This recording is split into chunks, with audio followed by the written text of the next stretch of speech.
இந்தியாவில் சுமார் 14% மக்கள் இஸ்லாம் சமயத்தை பின்பற்றுகிறார்கள்.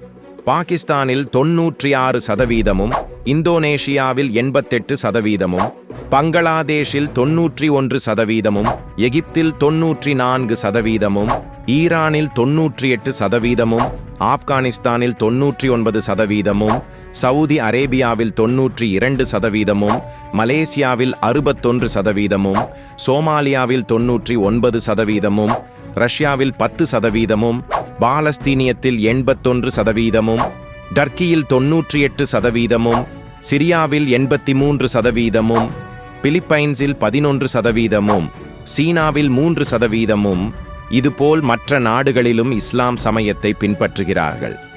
நமது வள்ளலார் இந்த இஸ்லாம் சமயம் முச்சுடர்களில் ஒன்றான சூரிய கலையை அடிப்படையாக வைத்து அமைக்கப்பட்டுள்ளது என்கின்றார். இதுபோன்ற சமயங்களில் குறித்த கடவுளர்கள் எல்லாம் தத்துவ சித்தி விகற்பங்கள் என்று கூறி இயற்கை உண்மை கடவுளான அருட்பெருஞ்சோதி அற்புத கடவுளை நமக்கு அறிமுகப்படுத்தினார் நமது வள்ளலார்.